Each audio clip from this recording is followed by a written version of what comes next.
Hello students, आप सभी का हरे कृष्ण क्लासेस में स्वागत है, जिसमें आज हम लोग क्लास 10th का एक्सरसाइज नंबर 3.3 जो चैप्टर 3 का है, जो pair of linear equation in two variables, इसमें आज हम लोग क्वेश्चन नंबर 3 के कुछ क्वेश्चंस को सॉल्व करने वाले हैं। क्वेश्चन नंबर 3 में कहा गया है, form the pair of linear equation for the following problems and find their solution by substitution method। So word problem वाली क्वेश्चन है, जिसे हमें दो लिनियर वेरिएबल में स्प्लिट कर लेना है, फॉर्म लिख लेना है और उसके बाद उसे सब्स्टिट्यूशन मेथड की हेल्प से सॉल्व करना है। सो पहला क्वेश्चन हमारा दिया गया है, the taxi charge in a city of a fixed charge together with the charge for the distance covered। एक सिटी में टैक्सी रिजर्व करवाने में जो चार्ज किया जाता है कुछ इस तरह से है कि जितना डिस्टेंस टैक्सी कवर करती है उसका तो वो चार्ज ऐड कर लेती ही है, इसके अलावा एक फिक्स चार्ज भी उस डिस्टेंस कवर्ड जितना जितना चार्ज डिस्टेंस कवर्ड में लगा जाएगा उसमें ऐड किया जाएगा एक फिक्स चार्ज। अगर हम मानते हैं कि कोई एक टैक्सी किसी पैसेंजर को 1 किलोमीटर, यहाँ से यहाँ तक अगर 1 किलोमीटर मानी तो 1 किलोमीटर तक कोई डिस्टेंस कवर करती है और 1 किलोमीटर में जितना चार्ज लिया जाता है वो तो लिया जाएगा ही, उसके अलावा यहाँ पे एक फिक्स चार्ज एडिशनली ऐड किया जाएगा पैसेंजर के लिए। यहाँ पे अब आगे बताया जा रहा है, for a distance of 10 kilometre the charge paid 105 rupees. जब 10 किलोमीटर डिस्टेंस ट्रैवल करती है कोई टैक्सी तो उसके लिए 10 किलोमीटर 10 किलोमीटर जब डिस्टेंस ट्रैवल करती है तो उसके लिए जितना चार्ज लगाया जाएगा, अगर हम पर किलोमीटर के हिसाब से जितना चार्ज वो ऐड कर रही है उसे अगर y माने और जो एडिशनल चार्ज जो लगाया जाता है उसे x माने, तो यहाँ पे charge for 10 kilometre will be equal to 10y and additional charge is equal to x। So इन दोनों को ऐड करने पर हमारा जो टोटल चार्ज है वो 105 है। तो हमारा पहला इक्वेशन तैयार होता है, x plus 10y। x is the additional charge and 10y 10 kilometre 4 पर किलोमीटर पर लगाया गया चार्ज y है और 10 किलोमीटर के लिए जो चार्ज लगाया जाएगा वो 10y के इक्वल होगा, जो कि इक्वल है 105 के। On the other hand and for a journey of 15 kilometre the charge paid is 155 rupees. और यहाँ पे सेकेंड स्टेटमेंट में कहा गया है, जब कोई टैक्सी 15 किलोमीटर ट्रैवल करती है, डिस्टेंस ट्रैवल करती है, तो यहाँ पे जो चार्ज लगाया जाएगा that is equal to 15y and additional charge को मुझे ऐड करना है, means x plus 15y is equal to 155। तो यहाँ पे लिखा हुआ है, let the fix charge by the taxi is x, जो एडिशनल चार्ज जो जितने भी किलोमीटर ट्रैवल करेगा उसके साथ एक फिक्स चार्ज ऐड किया जाएगा that is x rupees, and the fixed charge for पर किलोमीटर, और जो पर किलोमीटर के हिसाब से जो चार्ज लगाया जा रहा है that is y rupees.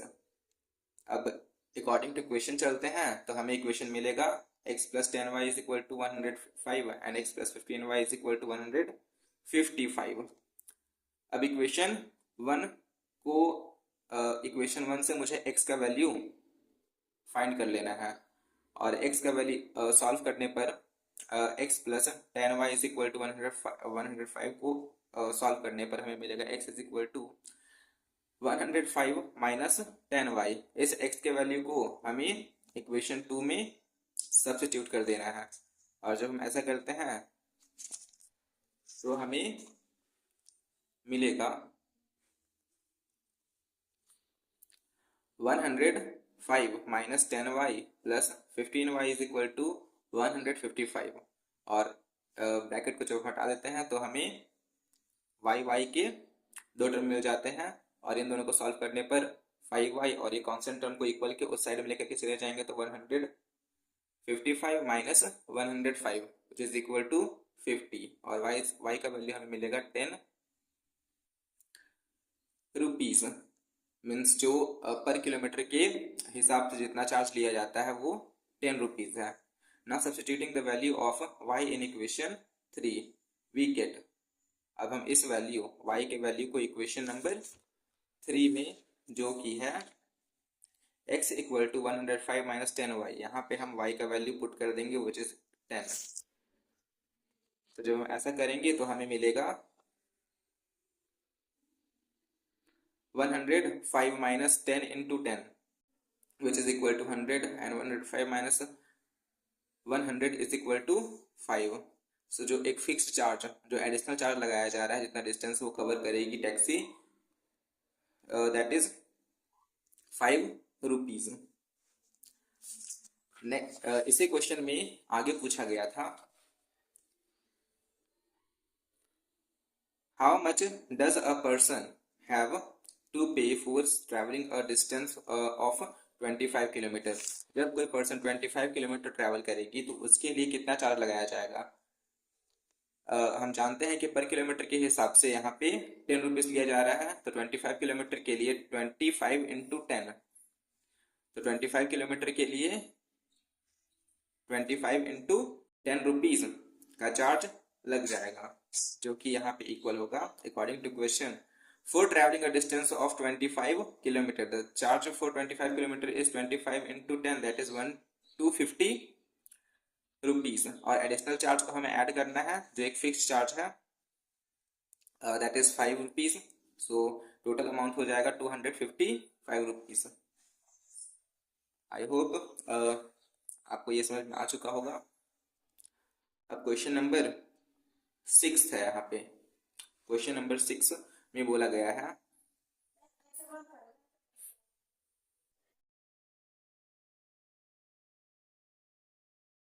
Question number 6 में कहा गया है 5 years hence means 5 years after the age of Jacob will be 3 times the age of his son। अगर हम जैकब का प्रेजेंट एज x मानते हैं और उसके सन का प्रेजेंट एज y मानते हैं तो 5 years ago means 5 years hence means 5 साल के बाद उन दोनों का एज में 5 years का इंक्रीमेंट हो जाएगा, ऐड हो जाएगा मीन्स। तो हम कह सकते हैं x plus 5 and y plus 5। आगे यहाँ पे बताया गया है the age of Jacob will be 3 times the age of his son. Jacob का जो एज है उसके एज से 3 टाइम्स है, मीन्स यहाँ से हमारा पहला इक्वेशन तैयार मिलेगा हमें। और इसी तरह से सेकंड स्टेटमेंट में कहा गया है 5 years ago मीन्स 5 साल ठीक पहले। तो जब 5 साल पहले की बात किया जा रहा है तो हमें दोनों के ही एज में 5 years को माइनस कर देना है।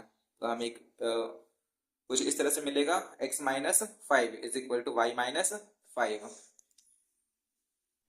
Jacob age was 7 times that of his son. Jacob का जो एज था उसके सन के एज से 7 टाइम्स था।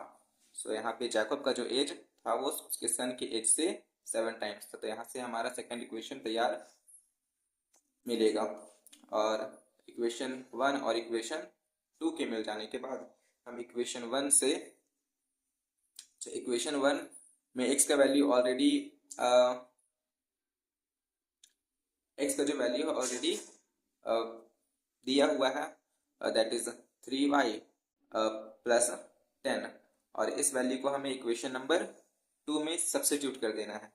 सो यहाँ पे लिखा हुआ है ना substituting the value of x in equation 2 और ऐसा करने पर हमें y का वैल्यू मिल जाएगा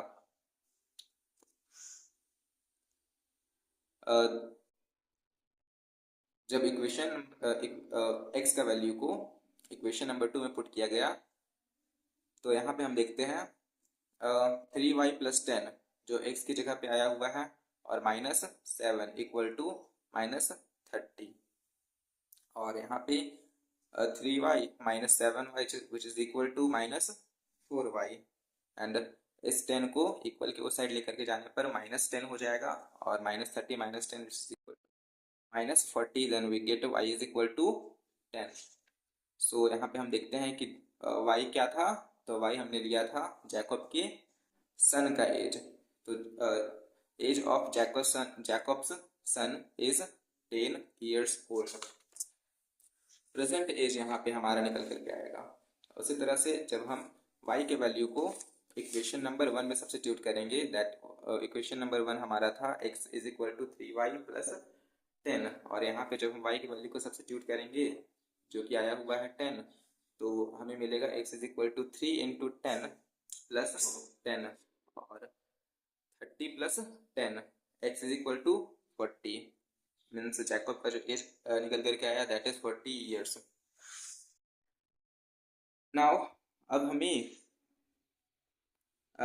एक क्वेश्चन को सॉल्व कर, एक क्वेश्चन है जो सॉल्व करना है। यहाँ पे दिया गया है a fraction becomes 9/11 if 2 is added to both the numerator and the denominator।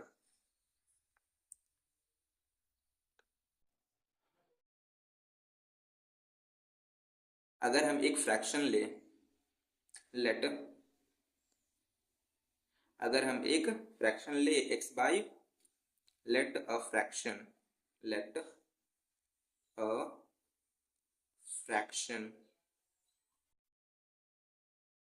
x by y, जहां पे हम लोग देख सकते हैं न्यूमरेटर हमारा x है, this is numerator and this is denominator.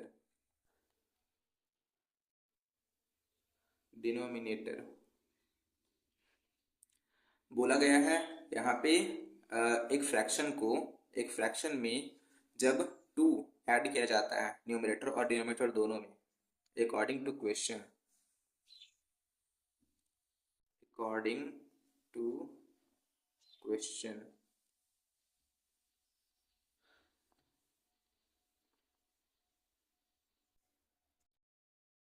x by y, इसमें जब 2 को ऐड कर दिया गया तो ये बन जाता है 9/11।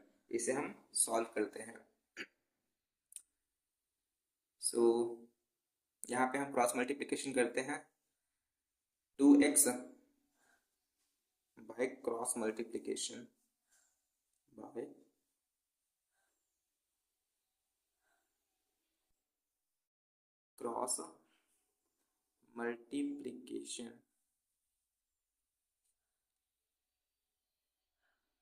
so x plus 2 into 11 9 into y plus 2 11x plus 22 9 को y से मल्टीप्लाई करने पर हमें मिलेगा 9y, 9 को 2 से मल्टीप्लाई करने पर हमें मिलेगा 18 और इस कॉन्सेप्ट टर्म को हम इक्वल के उस साइड लेकर के जाएंगे तो हमें मिलेगा और इस 9 को इक्वल के इस साइड लेकर के आएंगे तो 11x minus 9y is equal to 18 minus 22 which is equal to 4 minus 4। Hence our first equation is 11x minus 9y is equal to minus 4, equation number 1। Now आगे कहा गया है if 3 is added to both the numerator and the denominator। जब एक fraction में numerator और denominator में जब 3 ऐड किया जाता है, अगेन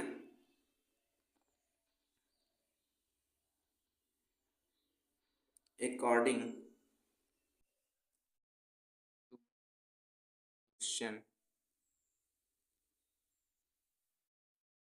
जब एक फ्रैक्शन में न्यूमरेटर और डिनोमिनेटर दोनों में 3 ऐड किया जाता है तो ये 5/6 बन जाता है। अगेन हम यहाँ पे यूज करेंगे cross multiplication by cross multiplication, we get x plus 3 into 6 and 5 into y plus 3.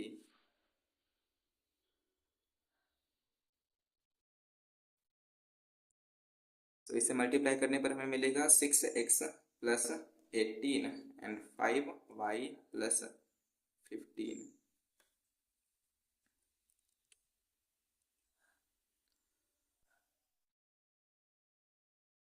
6x minus 5y equal to 15 minus 18, which is equal to minus 3. Hence our second equation is 6x minus 5y equal to minus 3. 6x minus 5y equal to minus 3. Equation number 2. Now from equation number 1. From equation 1, which is 11x minus 9y. 11x minus 9y equal to minus 4. यहाँ से हम x का value निकालेंगे जो आएगा minus 4 plus 9y divided by 11. x equal to minus 4 plus 9y divided by 11. Equation number 3. अब इस x की वैल्यू को हम इक्वेशन नंबर 2 में सब्स्टिट्यूट करेंगे. नाउ substituting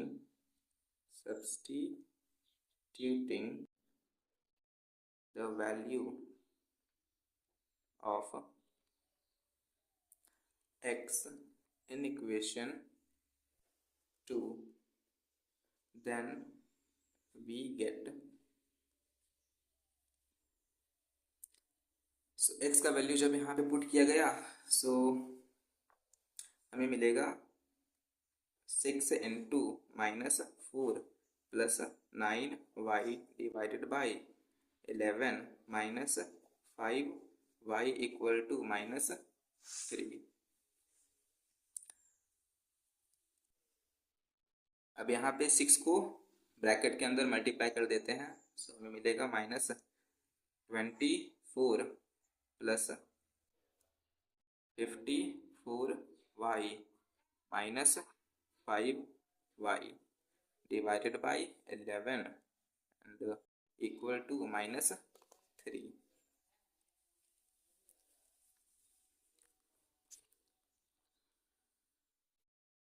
आगे हमें 11 को 5 से मल्टीप्लाई करना होगा ताकि हम 11 को इक्वल के उस साइड लेकर के जा सकें.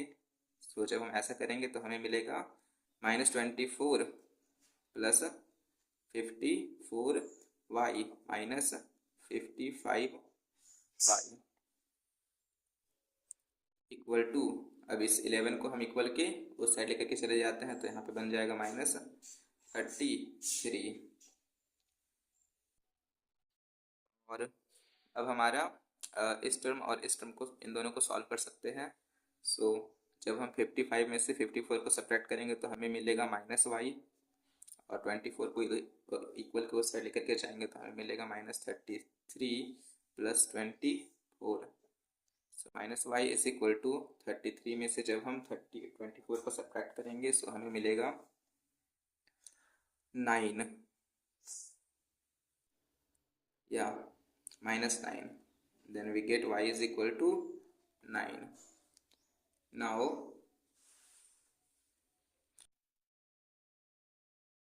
substituting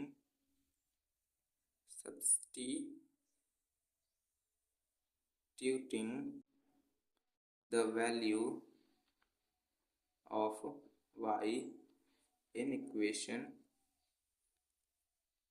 3. इक्वेशन 3 में y का वैल्यू सब्स्टिट्यूट करने पर हमें मिलेगा x इज इक्वल टू -4 + 9 -4 + 9 और y का वैल्यू हमारा आया हुआ है 9 डिवाइडेड बाई 11। इसे सॉल्व करने पर -4 + 80 8 डिवाइडेड बाई 11 और इसे जब हम सब्ट्रैक्ट करेंगे तो 81 में से जब 4 सब्ट्रैक्ट होगा तो हमें मिलेगा 11 में से 4 सब्ट्रैक्ट होगा तो बचेगा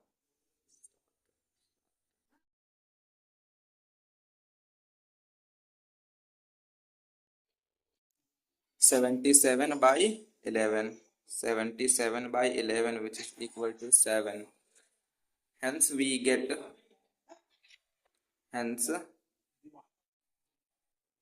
get x is equal to 7 and y is equal to 9. Therefore, the required fraction is 7/9. Thank you for watching our video. Please like, share and subscribe.